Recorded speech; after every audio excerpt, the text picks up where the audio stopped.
Fala pessoal, Anderson da UpRoad. No vídeo de hoje eu convido você a fazer uma reflexão sobre contratação de colaborador. Colaborador é aquele cara que vai ajudar a sua empresa a crescer. Antes de mais nada, eu vou pedir para você dar um curtir. Comenta no final desse vídeo o que você achou e depois compartilha se você achar que faz sentido e que alguém precisa de ver esse conteúdo para pensar, para também ter essa reflexão do que é ter um colaborador na empresa, beleza? Mas antes disso, deixa eu contar um pouco da minha bagagem para vocês. Eu também fui durante mais de 15 anos funcionário de banco, trabalhei entre duas das maiores instituições financeiras do mundo. Numa delas eu passei mais de 15 anos para uma área chamada cultura de performance, e na cultura de performance tive várias experiências com relação a treinamento de colaboradores, montei equipe. Eu cheguei a montar equipe para um banco com mais de 200 pessoas. Bom, dito isto, eu queria convidar você, porque normalmente quando os empreendedores ligam aqui no escritório, eles perguntam assim, quanto que me custa um funcionário? E aí nesse momento ele pensa só que naquela planilha financeira ele vai colocar, ele tem que colocar, e ele só tem essa cultura de colocar os custos financeiros de um funcionário. E eu quero convidar você aqui a fazer uma reflexão que existem mais, que isso vai um pouco mais longe. Quer ver? Por exemplo, o primeiro custo que você vai ter já está contabilmente aqui já expresso para você, que é o custo financeiro.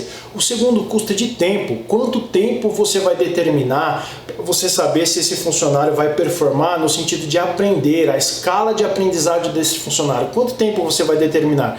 Um dos maiores erros que acontece dos empreendedores, inclusive nós aqui já passamos por esse erro algumas vezes, é que nós esperamos muito tempo o funcionário aprender. Quando você faz um mapeamento de atividades mais simples e básicas, porque ele está entrando para aprender, e aí você acha que ele precisa de ficar um ano para aprender. Isso não é verdade. O que acontece é que precisa de uma metodologia para você entender qual momento que aquele funcionário está e para qual aquele momento você quer que ele esteja daqui a algum tempo. E essa é a nossa maior falha. Então o tempo precisa ser determinado para que você consiga dar os feedbacks conforme ele vai evoluindo. Falou, olha, eu já expliquei isso para você algumas vezes, você não está anotando.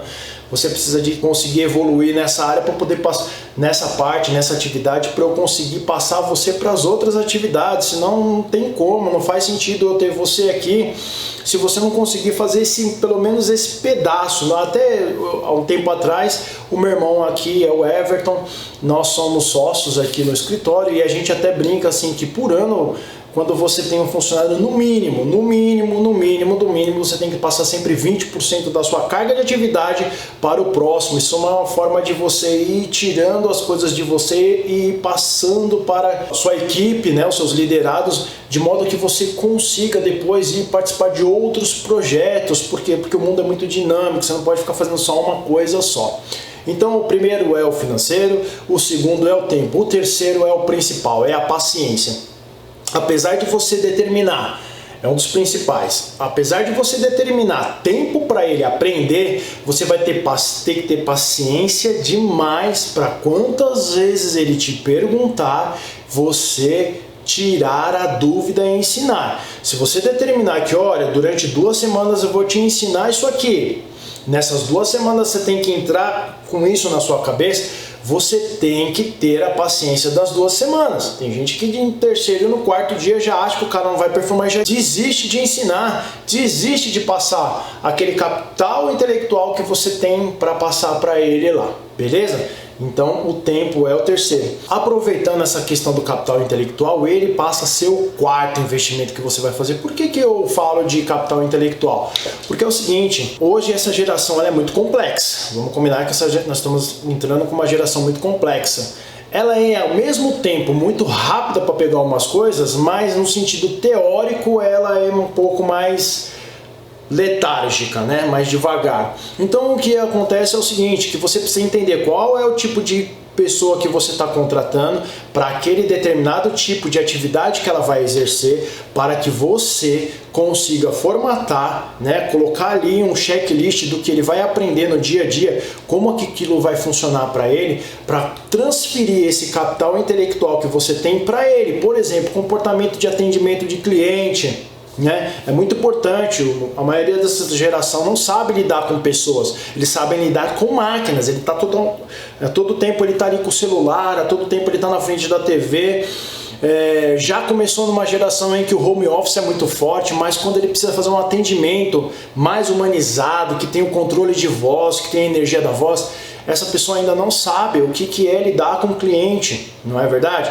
Então essa transferência de capital intelectual, que é parte da sua experiência, você tem que transferir para essa pessoa. O quinto investimento que você vai fazer, o quinto que vai te custar muito, isso é uma coisa muito complexa e é uma das últimas coisas que você vai conseguir fazer mesmo depois de ter treinado todo o seu colaborador, todo o seu checklist de atividade que ele aprendeu, e você fala assim, bom, esse cara está pronto para voar, é quando você vai fazer a transferência de autoridade para esse funcionário. Essa é complexo. Por que eu falo transferência de autoridade? Quando você foi lá, você tem uma carteira de cliente, você fala assim, bom, agora eu vou passar um número de cliente para esse colaborador cuidar. Normalmente o cliente, quando ele te liga, ele fala com você, você é que fala com ele, você é que tem o fino trato, você é que tira todas as dúvidas e ele é muito confortável na confiança que ele tem com você.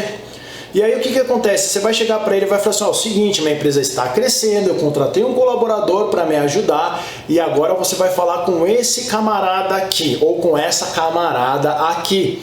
E aí o que vai acontecer? No primeira gaguejada que esse colaborador der com esse funcionário, ele vai falar assim, mano, eu preciso falar com o cara lá que é o dono da empresa, porque quando eu falo com ele me passa segurança e tal, não sei o que. E aí você vai ter que ter uma forma de conseguir passar essa autoridade para esse funcionário, mas esse gatilho você vai começar fazendo com o seu cliente. Você vai falar o seguinte, eu acabei de treinar esse cara, tudo que eu sei esse cara também sabe, e a partir de agora ele vai falar com você. Vai ter que ter um período de adaptação, porque às vezes a linguagem com que eu falo com você não é a mesma que ele vai utilizar, nós somos gerações diferentes, mas ele será treinado para te dar o melhor atendimento, inclusive estou investindo nele para que o atendimento dele seja para você melhor que o meu. Só que isso é muito difícil, mas isso é muito importante, porque senão você não consegue fazer a sua empresa ter escalabilidade. Então, a transferência de autoridade talvez é a última etapa que vai acontecer nesse processo, mas ela é de suma importância. Você não pode deixar de pensar em como você vai fazer a transferência de autoridade do seu funcionário, da sua autoridade para o seu funcionário, para que ele possa atender com a melhor performance possível, como se os seus clientes se sentissem confortáveis falando com você mesmo. Isso é muito importante. E para finalizar esse vídeo, entenda que uma empresa ela não cresce sem ter uma equipe. Quer ver só? Você tem um Nubank hoje que é uma startup, que ela é gigante, referência no mundo. Tem gente vindo no Brasil aqui entender como que o fundador do Nubank fez o Nubank ter, por exemplo, esse NPS, que são essas notas de cliente tão alta, sendo um banco digital. O que acontece é que o Nubank investe na equipe. Ele tem pouca equipe, é verdade, porque ele é um banco totalmente digital. Outra coisa que no funilamento de cliente ele já colocou para dentro clientes que normalmente têm esse cunho digital, então isso facilita muito na hora de você ter essa relação cliente, ainda que seja de um meio totalmente robotizado, que nem é o caso do Nubank, mas quando cai na mão de um cliente humano, alguém que vai falar com o cliente através do chat, alguma coisa nesse sentido, os caras são demais, é um baita de um atendimento. É uma baita de uma referência no Nubank. E para você entender que um banco que já vale mais de $1 bilhão, que é uma startup com foco em inteligência artificial, a meios digitais, totalmente mobile, eles precisam de equipe. E se o Nubank, que é do tamanho que é, com toda a força de capital para conseguir investir em meios digitais, ele precisa de uma equipe boa, imagina nós que não temos. Então é muito importante que você entenda que ter todo esse custo com funcionário, ele é um dos seus maiores investimentos dentro da sua empresa. Ele é um dos maiores investimentos da sua empresa e você precisa pensar desse jeito, porque senão você não vai conseguir, você vai ficar toda hora trocando de funcionário e a roda vai girando, o tempo vai passando, o mercado ele vai crescendo e você não vai conseguir fazer a sua empresa performar. Então eu vou ficando por aqui com esse vídeo, eu espero que seja uma ótima reflexão. De novo, vou convidar você para curtir, comentar e compartilhar esse vídeo e mande aqui os seus comentários, as suas sugestões para vídeo que nós vamos colocar, fazer o possível para te atender e colocar no nosso canal. Um forte abraço e até a próxima!